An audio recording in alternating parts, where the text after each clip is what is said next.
There's no doubt this conference, whilst an inaugural conference, is one which is unique.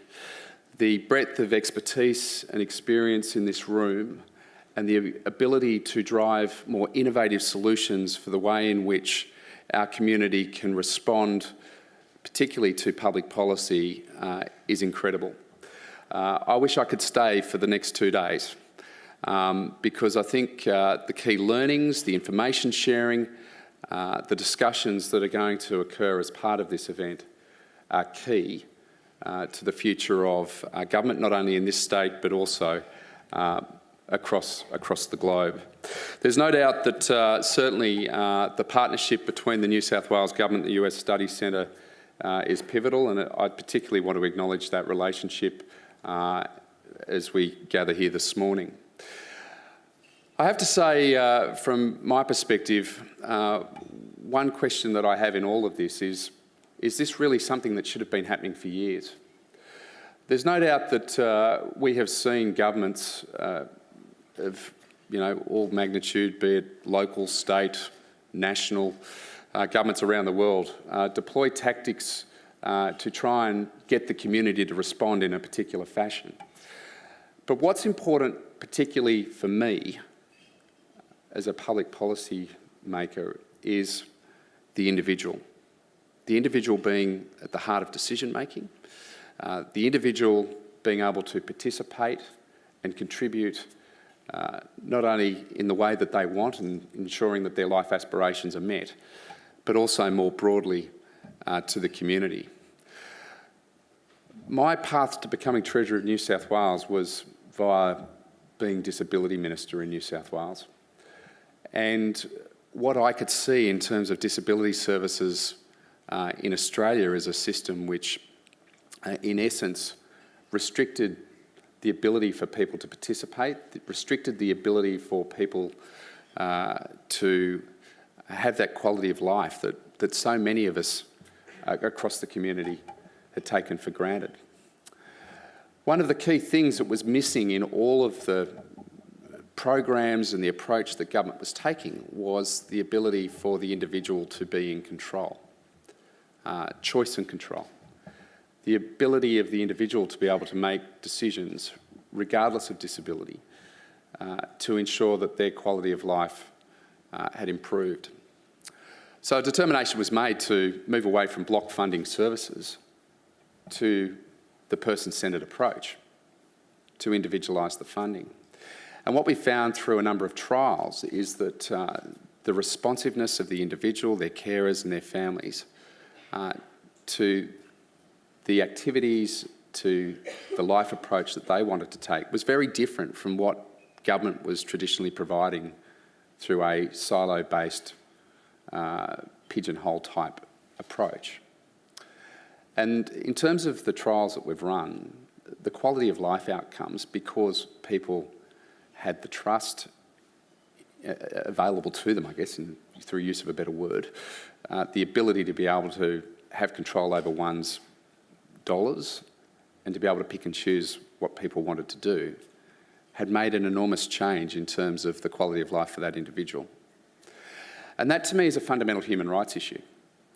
I mean, at the heart of all of this is the individual and how an individual might respond or how the individual is able to be better supported. And it is a fundamental human rights issue in that sense. I've been very excited by the work that's being done through the team here in New South Wales. Yes, it's early stages for us in New South Wales, but I think we've taken an approach which is showing that we are willing to lead the way. And it wouldn't matter if it's the simplification of language use on a penalty notice for someone who might have been picked up for speeding, to ensure that they, in their own mind, are very conscious that they should make that payment on time. And yes, there's been a 5% improvement in terms of collections as a result of a trial that we've run.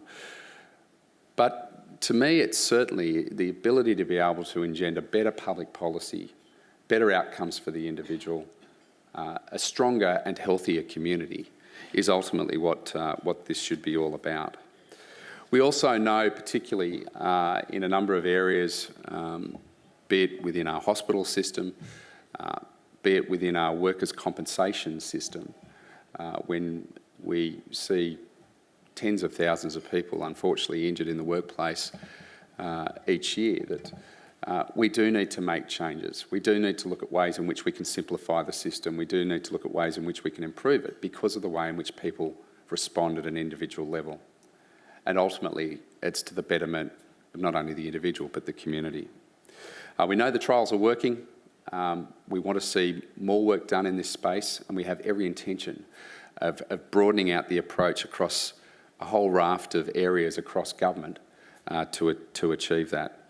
And, collaboration's at the heart of it. It's key. So we are very, very proud of the work that's been done to date. We, of course, are going to be increasingly proud as we see more work done in this space. I think from a parliamentarian's perspective, too much legislation, regulation, issuing of penalty notices, fines, even at the worst end, locking people away in jail. We can, in many ways, negate a lot of that and the use of those tools that governments use through behavioural insights. And that's where I think there is an enormous challenge ahead. It's where the ideas need to come to the fore, and ultimately we're going to see a stronger community as a result. Also at heart in terms of this approach in New South Wales in particular is that we have moved to a very much a customer-centric approach to government.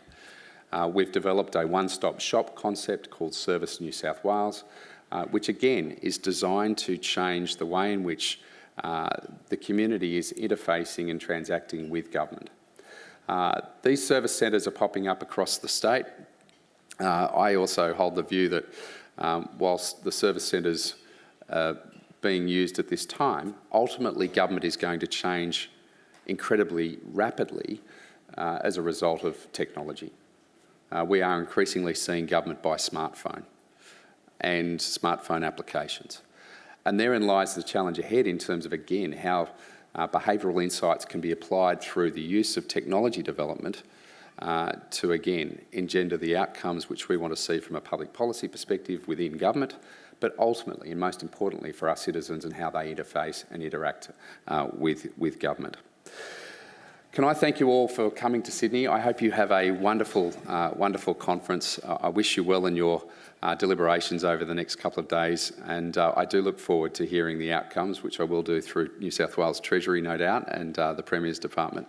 But can I, again, particularly thank all those who have been involved, the partners involved in the conference. Wish you all the very best. For those who've come from around the world to join us here in Sydney today, and congratulations on a terrific conference. Thank you.